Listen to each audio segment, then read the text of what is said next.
Hey guys, Darren Carr here, coach of Wise Ocean Pods, and welcome back to another episode of our round review series. If you haven't seen this series before, this is a series where we review how my team went over the weekend, and we also review each of the teams over the weekend, how they went for each game, looking at all the players that you should be considering for your side, if not on a watch list to be considered. So for this video, we will be reviewing the round 2, so let's get into it. So we're here on the AFL Fantasy website, as always, looking at how my team went. So I scored the 1825 this week, which I was actually pretty happy with. I thought I probably did a little bit better than what my ranking actually says, but that's just how it goes, unfortunately, this year. So overall, round ranking of 21,413 put me into 1940-17. So snuck into the top 20,000 after being 25,000 last year, so jumped up about 5,000 spots, which was a bit of a positive. But yeah, just another par score. Haven't really had that big breakout round just yet, which is a little bit disappointing. But let's sort of get into how my players went. So let's just do plus threes and negative threes real quick. So just looking through here, I probably had to give my plus 3 to my trade in. Massimo D'Ambrosio came out once I traded him in and scored that massive 96 at his price point, which was really nice from him. He jumped up that 52k as well, which was awesome to see. Really happy with that trade in, and I'm hoping I can keep him through majority until sort of later. I wouldn't even know what number to put on it. Maybe round 10 or something like that when he reaches max price, hopefully, if he can keep up 90s, which I don't expect, right? I probably expect so. Maybe 75, if not 80s, hopefully, if he can keep consistent. But my negative 3 will have to go to Alex Sexton. Real big flag for him in this game. Only obviously scored the 49, but he actually got pushed forward in, I think, the third quarter, which was really disappointing to see after all the preseason talk of him having that back role. That, yeah, he just wasn't scoring well in that role, and obviously the coach thought, well, we've got another backman coming in as sub, why not throw Sexton back where he's been doing it for many, many years. So, yeah, it was really disappointing to see that he got thrown forward again, and it's sort of a big flag that we all probably need to jump off of him if that's something they're going to continue with. And just wasn't getting it done in the back line. I know it was probably a tougher matchup. Who were they playing again? I think it was an easy matchup, sorry. They played the Doggies, but it was at Mars, so weird things happen at Mars, I said in the preview. But, yeah, definitely stulted his cash generation. Got a break even of 40 now, so definitely can go, especially being his buy as well. So he's one I'm looking at getting off. But looking at the rest of the team, was pretty happy. Hayden Young was probably a disappointment, really. 75, not really what I signed up for when I selected him, as most of the competition did. He's now going to probably leak a bit of cash, but I'm holding faith. Not considering jumping off him. I don't think jumping off him is going to provide any benefit to my team. Like I'll say a lot, is that this time of year we're only trying to upgrade our side. We're not trying to sideways too much.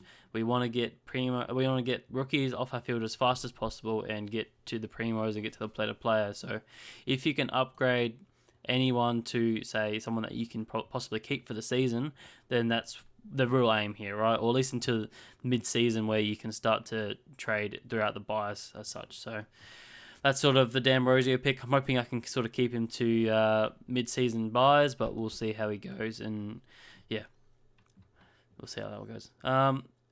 Going through as well, Bontempelli he scraped to the 104, but it wasn't impressive by what his standards are. Sort of limped there in the end. Had a bit of an ankle issue in, I think, quarter 2, where he just got caught in a tackle and it sort of got trapped under him a little bit. Looked a bit ginger, but played throughout the game. Luckily, they had already used their sub on Caulfield, which I probably should have said something about him. Only scored the 2 points, which was really disappointing, and lost me 27k, which is a bit annoying, considering I traded out Reed instead of him, which Reed wouldn't have lost me money. But that's just how the game goes sometimes, so it's unfortunate. But yeah, Bontempelli, hoping he can have a breakout game against the West Coast, and hopefully he doesn't get rested because of that ankle issue. But yeah, he really needs to start kicking into gear now that he's lost, nearly 50k for the season. Yeah, and definitely should be a captain option this week as long as he is fit. Merritt did well again. Was really happy with him. Probably could have been my +3, but I think with a trade in like that, you got to give Massimo the tip. Averaging 123 throughout the season so far has been really solid, especially being so low owned as well. Yeah, Butters also was really good. Nick Martin was a positive after last week being a bit down. Riley Bonner was a bit of a disappointment this week, just with, obviously trading him in off obviously that big 102. Just didn't really look anywhere near it, really. He had a 0 point first quarter, then jumped up to 37, and then had a lower point third quarter again. I think it was only maybe 3 points or something like that. And then had another smallish but better than his game. So he jumped up to 61, which I wasn't too disappointed about on Thursday night, but in terms of my entire squad, yeah, it was probably one of the disappointing pickups for sure. Definitely probably got to give him another week. He's still got a low break even of 37, so we'll still hopefully make cash this week if he can at least score a 60, but hopefully he can jump back up to sort of 75, 80, which I expect him to sort of be. I don't know where the improvement is for him. I just want to see it another week. I think his job security is pretty safe with the injuries that have happened at St Kilda, but we'll wait and see. He's definitely worth another look for sure. All the rookies did really well. Missed out on a few points by having Roberts on the bench. I just didn't think Roberts would score as well. Thought Sharp would score better, especially against up north. But that's just the way that the rookie roulette falls sometimes. But 12 points, isn't gonna kill your season. Max Gawn as my VC, probably something I should talk about. So going into my previews, I said that Max Gawn would be my VC and I would captain Merritt. I ended up just taking Max's 107, being a bit safe. Wasn't quite my line. I usually like to have that 110 line, but I was a bit scared off with Merritt, with the media coming out and saying that they were going to have Rowbottom do a bit of a run roll with him, so I kind of got scared off by that, but would have been the right selection in the end, being he was the highest scorer on my team, unfortunately. But that's just the way it is. Missed out on a few points there, but I was still happy with Gawn, and realistically, he should have done a lot better than he did. He sort of took it a bit easy, and especially with the injuries that Melbourne had. He had to go back in that last quarter and didn't really get amongst it as much. Brodie Grundy, really happy with his 90. Did sort of struggle to get there, but was definitely a better game considering he was up against the two ruckmen of Goldstein and Draper. Made money, made the 7k, dropped his break even down to an 81 again, so he will continue to make money and has a good matchup coming. So happy that I kept him. Overall, only lost the 14 points to Cherry, which we'll get into later. Heaney was really good again. Definitely should be a captain option going forward. Fisher jumped up again, which I was glad. For those that jumped off, it shows that 1 week doesn't mean anything. He looked really good. Just would love for him to sort of his teammates to get around him a little bit more and give him the share of the ball sometimes. Fife was a bit disappointing with his sub. He was tracking onto an 80, but yeah, unfortunately got subbed at 3/4 time. Jordan was good, got there late. Sexton we already said, and Wilson just is a rookie, so you can't really expect too much else, but all those forward rookies really did very similar, so got that one right again this week. But yeah, overall, quite happy with how the team is structuring up. Not too many issues to go forward. So, but let's get into the games now and go through them round by round. Oh, sorry, game by game. Talking about. So we'll start off with St Kilda and Collingwood, the Thursday night game. So Wangani Malera absolutely killed it with the 122. Definitely someone we should be looking at getting into our sides. If not this week, then down the track, because he could definitely push these numbers. He just looked really good. I don't know what it was with obviously having Sinclair back. He just seemed to go to another level that I didn't really see with Sinclair out. It seemed like every time Sinclair had the ball, he sort of worked really hard to get in space and get that cheap mark, which is why he ended up on the 11 marks. So yeah, definitely Sinclair definitely complements Wangani Malera. So that's a real positive for him, and hopefully we can continue to see some of these scores. Maybe not 122, but at least maybe break the ton at least. Jack Steele was really good again. Definitely one I missed in the preseason. I had him in my team for so long, just got sort of scared off with the change of game style. Wish I could change that back and not start Nukem and put him in instead, but that's just the way the game goes, unfortunately. 11 tackles shouldn't be sustainable, but yeah, expect scores like this from Jack Steele quite consistently. He's the captain of the side, and the team looks for him when they can. Going down, Bruin Burns, is probably one to talk about that could be a bit relevant, considering the injuries that St Kilda sustained with their two wingmen going down. So you should take one of those wing roles quite quickly. Scored a 99. Had a lower break even of 67, so definitely could make some cash if you're keen to jump on. Haven't looked into him too much, but definitely one that we could jump on for a bit of cash gen, depending on how long those two guys are out, which I think Liam Henry was a hamstring, and who was the other one? Wood was like a concussion, wasn't it? He got knocked out quite severely, so yeah, definitely one we could jump on if you're keen. Royal Marshall's one I'm keeping an eye on because I'm hoping I can jump on sort of round 5 or even round 6, something like that. Trading Grundy up to him.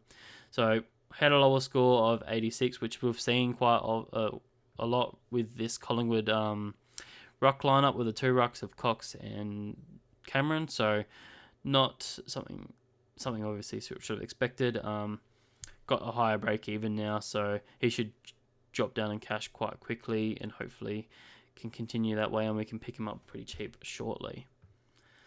Sinclair's not on my watch list at the moment, but yeah, that was sort of a poorer game from him at the start. Hopefully he can sort of, once he's a bit more match fit, he can put those numbers back up and be a top 6 defender for us. Already really spoke about Bonner, but yeah, hopefully that jumps up again. We'll make money. Just couldn't get around it, didn't get many marks, didn't get any tackles, just couldn't really get around the ball. And Wilson was really good. But we'll move on to Collingwood now. Not many too that was fantasy relevant here. Not really going to talk about any of these guys. Just really talk about Nick Dacos, which had an absolute shocker. So similar to Marshall, he's going to drop down in price for us, and hopefully we can pick him up cheap after the bye. So he's still got a tough run to come. Has Finn in 2 weeks, I believe. So that should keep his cash generation. His price fall pretty consistent. So hopefully we can get him for around that 900k mark after his bye in round 6. So good one to think about there. Tagoe, I know some people that have him, so had an absolute stinker. I don't know what happened in this game, but none of the mids really fired at all. Was just a really poor game from Collingwood. Just looked like they had no soul really. So expect a big bounce back from him, but if you have him, then maybe you can just jump off. And Finn McRae was the sub again, so don't be looking there just yet. But yeah, like I said last week, will be really cheap when he scored the 18 points, so he could be basement price by the time we actually get to look at him. Moving on to the next game. Come on, load. So don't really have too many relevant here that I'm considering at this point in time. Do want to get Jordan Dawson eventually. Obviously looked really good. Is the main midfielder at Adelaide, but he's back to his normal ways of 131, 26 disposals, 12 marks, 4 tackles, which probably should be a bit higher, but yeah. Good time on ground, really solid, really happy with him, and would look to get him in at some stage throughout the season. Matt Crouch was solid again, had the 37 touches, so way above anyone else. Just weird thing about him is just this time on ground for me. It just scares me off. That 74 did have the 110. He's gonna make a bit of coin because he's only got a 69 break even. But I think it's just too late for me to jump on at this stage. I've got a few other plans to go with. So, yeah, I just don't like players that sort of just rely purely on disposals. I'd rather them get a few more marks or be consistent with tackles sort of thing, be a bit more all-rounder so they're not just restricted to one avenue of scoring, so yeah. Laird was decent for his role. The role wasn't great again. He's got a bit more forward time, so what was his CBAs in the end? I got it here, sorry. 75, so that's not too bad, but last week was a bit putrid. Obviously, hopefully this is what's going to keep in his role a bit more with the higher CBAs, so definitely one to hold for now, but if that role goes back to being sort of 50 CBAs, then maybe we can jump off if he does have a bit of a poorer week. Who else do I want to talk about here? Burgess probably could be a decent rookie to pick up. Obviously, Crows have a few issues going forward. I think they lost one of their main forwards. I can't remember his name off the top of my head, but yeah, definitely one that could be picked up. Will have a low break even this week. I think it'll probably be in the negative. So if you have a forward spot for him, go for it. The only other one was sort of Rankin. I know a few people that were keen to start him. Had the 72, was a bit poorer. Didn't have many CBAs, which was disappointing to see. I think we only had 11%. So yeah, disappointing. But hopefully, with Berry being subbed out, that's the end of that experiment, and that opens up a few CBAs for Rankin again, and he can jump back up and sort of be a bit better than what he has been. So, but that's all I had for Crows. Moving on to Geelong. Stewart in his 150th did a lot better. Hit his break even of 113 amazingly, so had the 114, but which I thought was pretty low for how good he looked in that game. Was just intercepting everything, but Crows didn't really help themselves by just kicking it directly to him every time. Had the 11 marks, which is just ridiculous, but yeah, I don't think that's going to be consistent for sure. That's just, not something I'm going to consider at this point in time at the moment. Moving on to Holmes. So obviously I've been quite vocal on being pretty keen on Holmes all season. So he had a lower 81, which was a little bit disappointing. I would have definitely jumped on if it was sort of a 90 plus, but this was a tougher matchup for defenders. So I'm pretty happy with a 91, but I think I can give it one more week considering it's not going to make too much cash at this point in time. Moving on. Dempsey, obviously that was a big trade target for a lot of people last week. Obviously had the negative 10 break even, so I was going to make a bit of cash. He was decent, got to 53, so would have made a bit of cash. Didn't kick any goals this game. I think he could have kicked one, but kicked it out in the fall, which was a little bit disappointing for most of his owners. Had the 71 time on ground, which was a bit lower than what would have expected, but yeah, definitely one you hold. He's going to make a bit of cash yet. So, and just two more here. Jai Clark had the 45. Had a lot more CBAs. Let's had a quick look at that. When I looked at it, I swear he had a lot of CBAs here. So, yeah, he was 71% in the CBA. So the role was really good. Just couldn't really get in the scoring. Had 2 free kicks against, which was disappointing. But now he should have kicked off his cash generation a little bit. So he will be a slow burn for sure. I probably wouldn't jump off of him just yet, but if there's better rookies, then for sure jump off. And Sean Manor, very similar to Clark. Scored the goal, 1 goal, 2. Could have definitely scored a lot more. Just only scored the 45, so definitely we could wait another week. He's not going to go up too much in cash. I think he's only just over 200k now. So, yep. Moving on to the next game. 20 minutes. All right. Keep moving.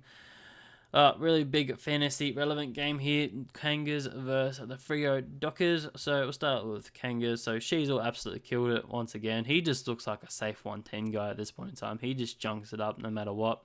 Takes all the kick-ins. Had the 35 touches, 6 marks, 4 tackles. Yeah, he's just going big again this year. So if you don't have him, you need to get plans because he's just going to continue to be one of the best defenders you can get. Tom Power's probably the flavour of the week. I think that his name's been floating around. I wish he was a bit more quieter because he's one I'm looking at picking up this week. But, once you have a 113, you can't really be quiet about him, can you? So, had the 28 touches, 4 marks and 5 tackles and was really good in the midfield. Had the 2 goals as well to go with that. So, don't expect 113s every week. 2 goals just isn't going to happen. But I was really happy with his role. He looks like he's going to be that main CBA guy for them. Like, obviously, he had the 76 last week and now 93. So, definitely up there with Luke Davies-Uniacke. So, definitely looks to be the second fiddle just in front of Wardler as well. But, yeah, definitely one that we could pick up this week, especially because he's going to earn a lot of cash. Xari had the 19 touches, 3 marks and 6 tackles and 30 hitouts, which was really positive.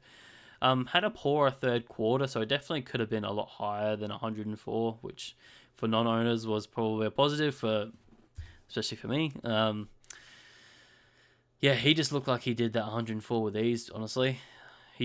Even with the 30 hitouts, that was quite impressive considering how often he just grabs it from the ruck and then handballs it out, getting the +2 instead of the +1. So, yeah, definitely. Ignore the noise. Yeah, was really happy with him. Probably not one I'm not looking to jump on anymore. Probably last week was the last week to jump on him. Yeah. The only thing I will say about him is that I don't know if everyone saw the news like I did, but he got this free kick that definitely wasn't him. It should have been against him, and it seems to be the way that it always falls for him sometimes. I just don't understand how he only gets away with 2 free kicks against. But yeah, it works for him, so why not? Yeah, he's going to be big this year, and definitely earning a lot of cash, and hopefully most people can hold him through to all the mid-season buys. Hopefully. Moving on to the next one, George Wardlaw looked absolutely good, what I sort of expected in the preseason. Still low time on ground, which still scares me, but he's definitely kickstarted his cash generation now for those that held him after a poor score last week. So good on that one. Luke Davies-Uniacke just did what he sort of did. 30 touches, 5 marks, 2 tackles, which was a bit disappointing on the 2 tackles front. But yeah, 96, wouldn't be too disappointed with that. And it just seems like Kangas are sort of a really high scoring game, like for most of them, like especially the top end guys, maybe not the lower end guys, but definitely the top end guys really score quite high. Zane Dersma was really good for like not actually kicking many goals. Like he had 11 marks, which I didn't actually realize, which was really crazy. So he was working really hard to spread and give them sort of an exit avenue from the D50. And yeah, he scored an 85 for those that own him. I think he's sort of gotten away from me a little bit too much. I think he's close to 350 now. So, but yeah, definitely one if you're willing to spend up, could be a good option. I just not confident with his role being a small forward all the time. Not sure I can pay 350 for it. Zach Fisher was definitely better than what he was last year. Got the 25, had the 5 marks. Has lower time on ground, which is a little bit disappointing. Started on the bench and had multiple times where he went on the bench in twice in 1 quarter. So a little bit disappointing there. But yeah, 85 was definitely a compliment for those that held him. And McKercher just did what we expect from McKercher. Took a few kick-ins, got a lot of cheap kicks and marks, so happy with that. Lazario was a little bit disappointing with the sub out, but he's still got to make some cash, so not too disappointed there. And Pink is one that is on my radar now that he's sort of got that higher score that he can now generate some cash. Just hopefully he can do a bit more consistently. Moving on to Fremantle. So Caleb Serong was absolutely killer again. Had the 35, following up from his 47 last week, I think it was. He just looks like an absolute ball in that midfield. He's the main guy. Definitely one that we've got to get on to at some stage. Yeah, these scores are just going to keep being consistent, I think. Yeah. Luke Jackson, had an absolute killer game as well. 108 probably wasn't reflective of how good he was. I think his super coach score was probably more reflective of how good he was.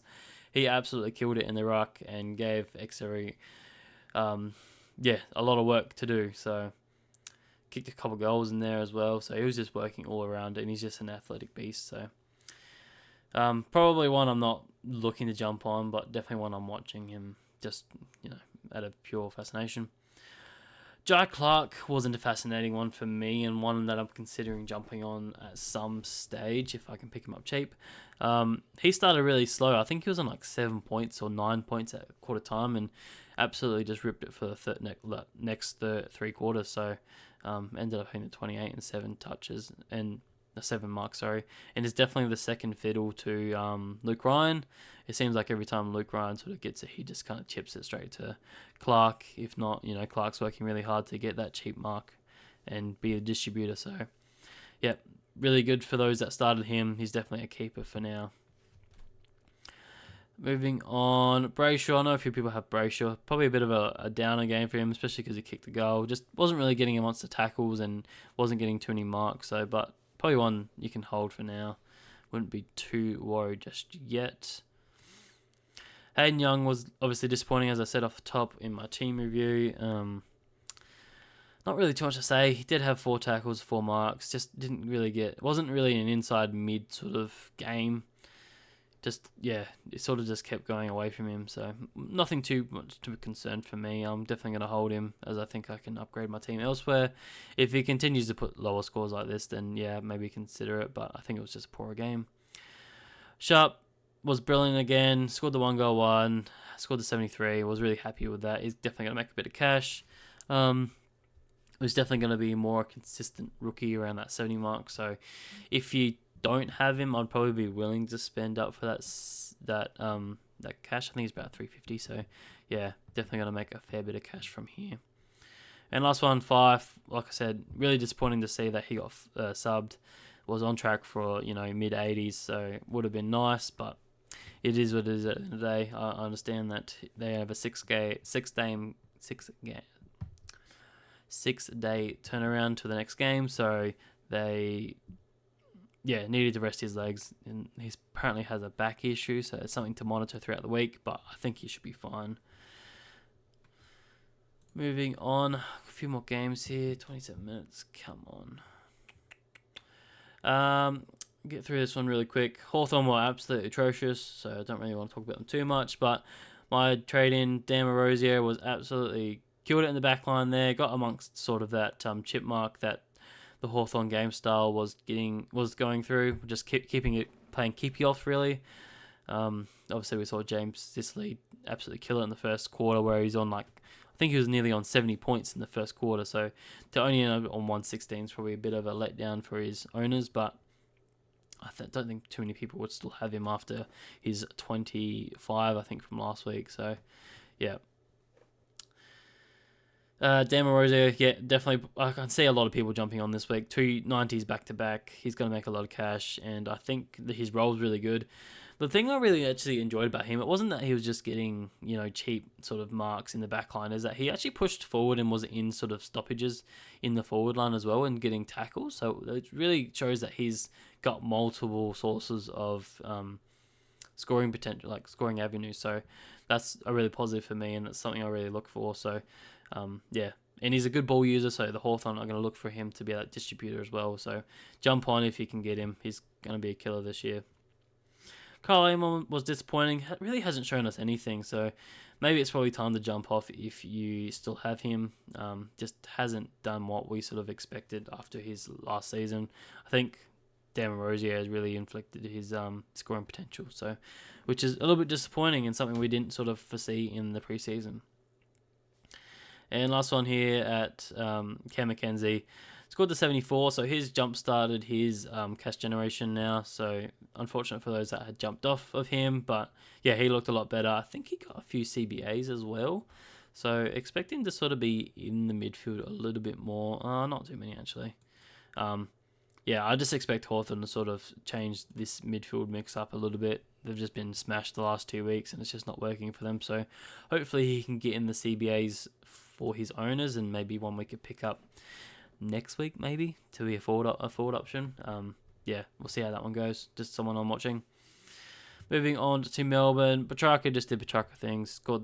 Had the high 29 disposals. Kicked the 1 goal, 109 fantasy points. Just keeps having that constant 100 without having super like a huge breakout game. Gorm was good. Just probably would have expected a little bit more up against Reeves.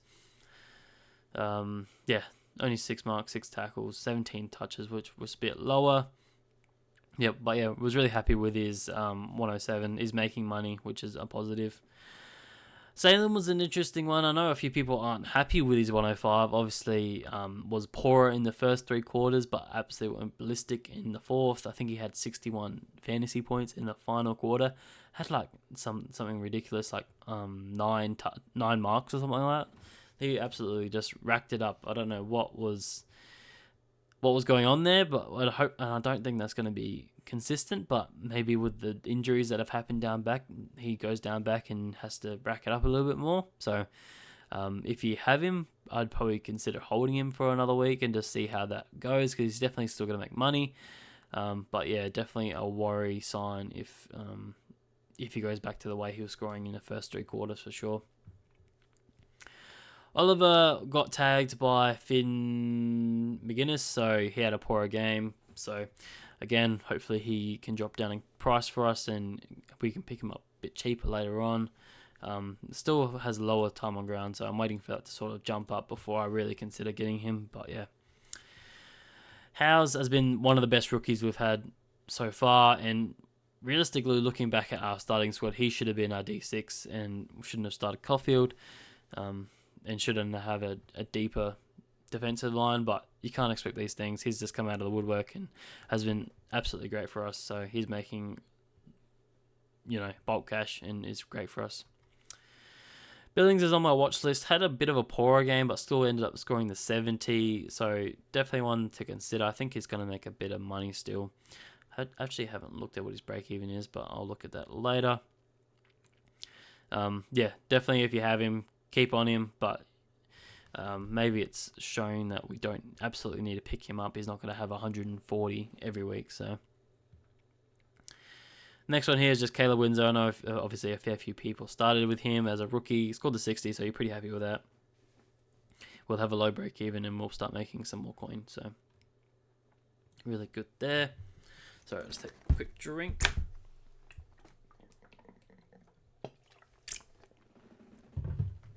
All right, moving on to the Swans and Essendon, which was a really good game. Sorry.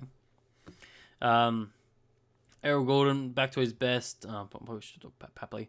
Had the 4 goals. Some people are asking me if Papley is an option. I don't think it is. Like, you're not going to kick 4 goals every day. Do you have any CBAs? Oh, you had some CBAs, but you're not going to score this well every week, unfortunately. Does he have some upside? Possibly, but maybe not, a huge amount. Maybe he can consistently score 80s, but yeah, not at... I don't even know what he's priced at, but it's not something I'm considering at this time. Errol Gordon was good, kicked 2 goals, only had 24 touches, but had 9 marks, which was a positive.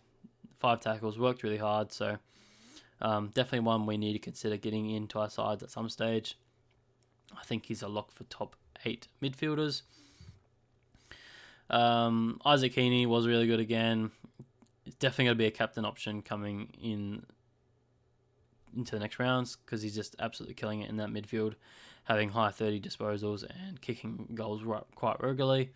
I'd be amazed if they move him out of that midfield after the bye, so I'm looking at holding him at this stage. Brody Grundy, as I said during my team review, I was happy with the 90, but it was a bit of a struggle. But yeah, like I said, against the 2 ruckmen, I was happy, hoping for a bigger game this week against Nank. So we'll see how we go. Roberts was really good. Obviously, one of the best rookies again, making a lot of cash. So really happy with him, and should probably be on our field majority of the time. And Jordan was probably a bit poorer, I'll say. He got sort of to the 76 quite late, scored a late goal. Otherwise, he was sort of in the 50 ranges, and we were a bit worried that he wouldn't could be on the chopping block. But he got there in the end, and definitely is worth another look this week, and probably someone that we can jump off at his buy when he starts to peak at his price. So, yeah, make your plans with him. Moving on to Essendon. Zach Merritt was really good again, even though he was getting attention from Rowbottom. Scared me off a little bit from captaining him. Had the 32, 2 marks and 6 tackles. Kicked 2 goals late in that fourth quarter as well. So I'm really happy with him. Setterfield's probably one we need to discuss because he's one that we've probably all been sleeping on a little bit. He's gone back-to-back 115, so he's one of the highest, averaging people in the competition. And we sort of saw it last year when, he absolutely killed it in the first 2 rounds. I think he was averaging like 120. I had him during that time last year, and I sort of wish I started him this year, but he was just too expensive for me. But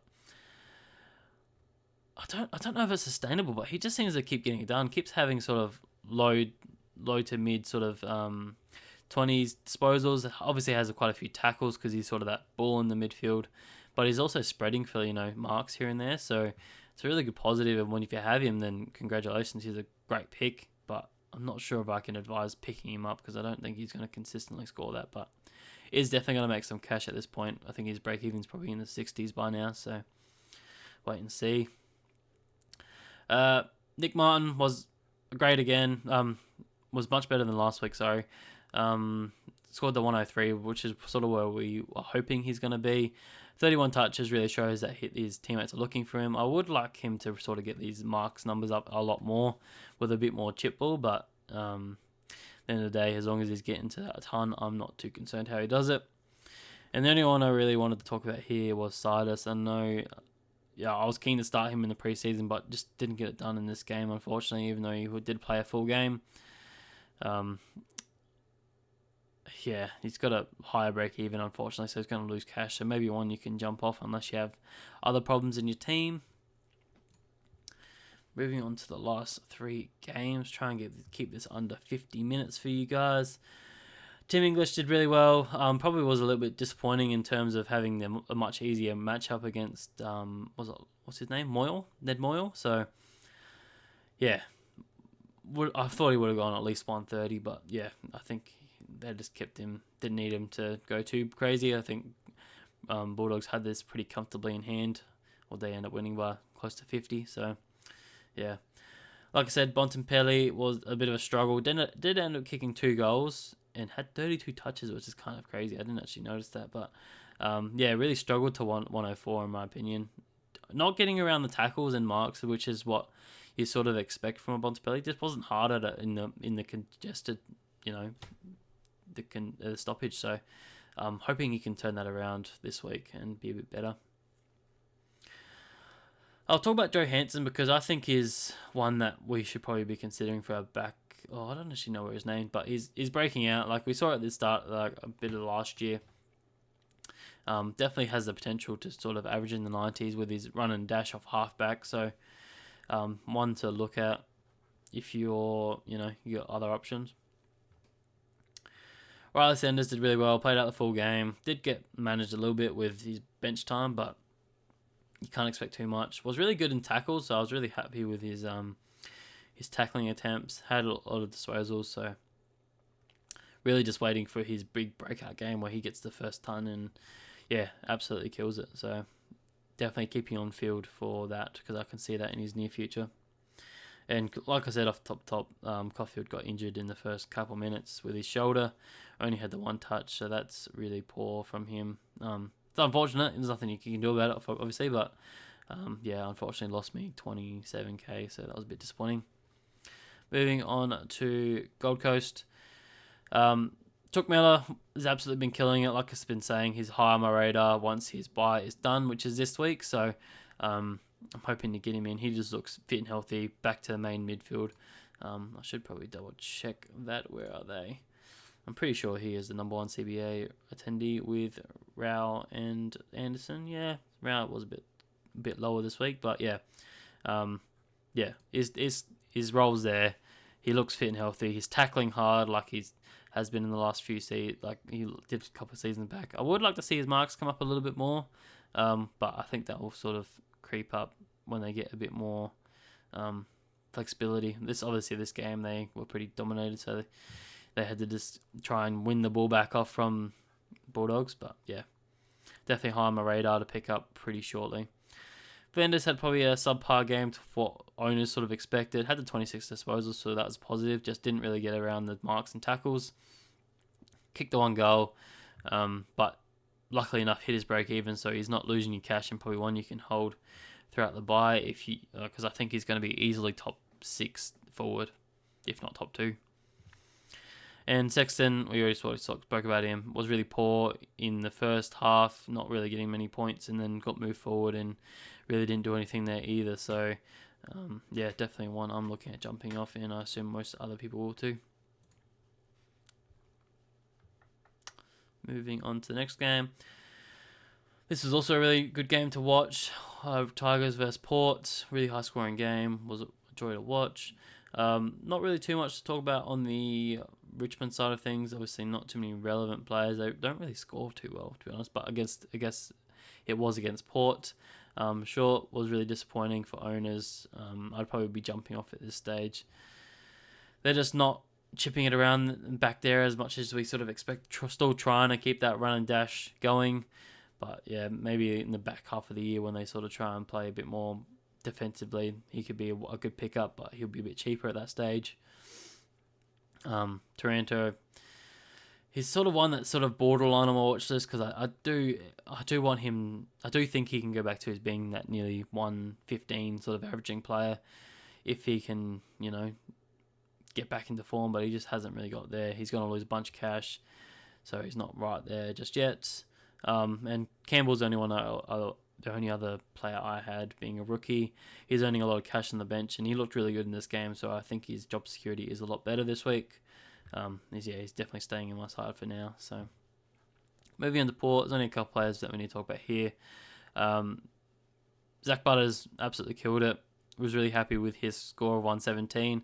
His time on ground was a bit lower than I sort of would have hoped for, but when you're sort of winning quite convincingly, he sort of can manage your big guys quite easily, quite a little bit more. So, Rosie was right beside him. The thing, he's one I'm really looking at because I think he has quite a high floor at the moment. Just the way his teammates look for him. He has multiple shots on goal each game, so I can definitely see a 150 in his near future quite easily because he just gets so many marks. He obviously gets a few tackles in that stoppages. Just the way his teammates look for him is something that we normally only see as a defender, being a main distributor, but as a midfielder and being the captain, he's definitely one I want to jump on. I don't know how I'm going to get it because he's not particularly cheap at this point in time. Wines probably did what we sort of expected in the preseason, jumped back up to the 88 and repaid the faith for the owners that held him. Sort of met his break even, so he wouldn't have lost too much cash and probably was the better one to hold out of him or Newcomb. So would I probably hold him again? I guess we'll probably have to look at what who he's playing against next week, but probably not. I probably would jump off. Obviously depends how long Jason Horne-Francis is out, because you'd expect that to drop down again. Even without him in the side, he was still fourth. He was a fourth midfielder again, which is just disappointing. Even though it jumped up to 64, so the role just isn't there for me. Definitely would jump off if I could. I think that's all we had for this game. Moving on to the last game here. There's a few guys here we need to talk about. So, not to talk about these first two guys. Elliot Yeo absolutely killed it in the first half. I think he was on like 62 points at the half time. And definitely got up to the 98, and repaid the faith to the owners that held him. He's started his cash generation now, so he's definitely one I'll be keeping. As we thought, back at home, definitely going to be a bit better. The only disappointing thing was sort of his marks. He's just, you think for sort of a leader of this young group that you think he'd get more of that distributable and get a few marks here and there, but yeah, just not getting amongst it, unfortunately. But definitely has the team high of tackles, so that's a positive for him, and even kicked a goal. So yeah, definitely one I'm keeping hold of for now. Hopefully he can keep fit and healthy, but yeah, he looks really good at the moment. No one else really to talk about besides Reed. 56 is sort of what I sort of expect from him now. I don't expect him to be, an 80 to a 90 guy. He's more of an impact player. He's not really an accumulator, so he's just going to be a bit of a slower burn, but still scoring quite well. I think he'll score quite consistently 50s, so happy for him to sit on my bench. And I know I've marked Barnett as owned because I do have him, but yeah, I only scored the 29. And I think he was subbed out quite in the third quarter just because he's so young. So yeah, nothing really to worry about there. He should be our looping option coming in a few weeks, hopefully, because I'll need him in round 4. Moving on to the last team, which is GWS. Green killed it again with a 120. You'll be pretty happy with that. I think most people had him as captain. 34 disposals, 3 marks, and 6 tackles. So just getting it done across the board. High time on ground as well. Obviously, as the role is a great option. I probably wouldn't be moving off of him considering he does have the bye this week. He's definitely probably going to be top 8 midfielder and one I'd be holding on to, in my opinion. Lockie Whitfield sort of did it a little bit late, to be honest, with his 102. Only had the 5 marks, so it really wasn't a game where they could chip the ball around and he could be that main distributor.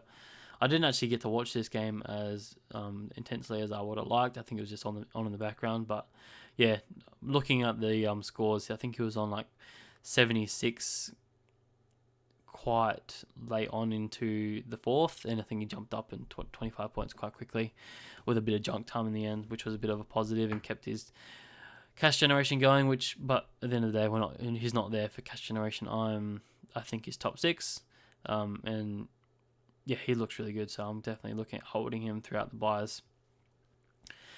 Harrison Thomas is a bit of an interesting one. Obviously, a rookie, hasn't scored the greatest in the last 2 matches. I think he had like an 18 and a 35 or something like that. So he's definitely one that maybe we should consider picking up now that he's absolutely started his cash generation with 100. He's going to have, I think he has a negative 23 break even and has the lowest break even in the competition right now, but obviously has the buy, so you can give it a week. I'm personally not looking at trading him in this week.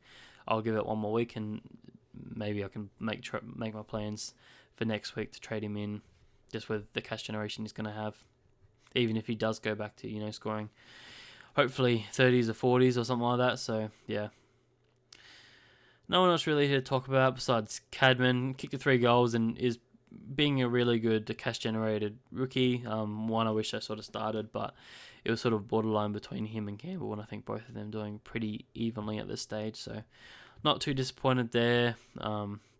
Probably could have been one I started instead of a Lazaro and saved that 60k at the start. But yeah, that's all I really had for the game, so hopefully that gives you a little bit of insight on what I was looking at and who I'm looking at for the rounds to come. A bit of a preview for what I'm looking at this week. So this is sort of how we're structuring up. Obviously, Whitfield's gone on the bench. Everyone's sort of shuffled up. Caulfield will be traded. He is injured, so I'm hoping to trade him out. And I'm looking at also trading out Sexton. Let's just quickly show you that. Obviously, it's only Monday at the moment, so these could definitely change as we learn a bit more. Hold it down. Go all positions. So, yeah, I'm looking at getting Tom Powell in, and then as a defensive rookie, I haven't really determined who I'm going to get in just yet. It could be a pink, but I also could just go to a Shawmaker, assuming that he's going to get a debate pretty shortly after he killed it in the VFL, I believe.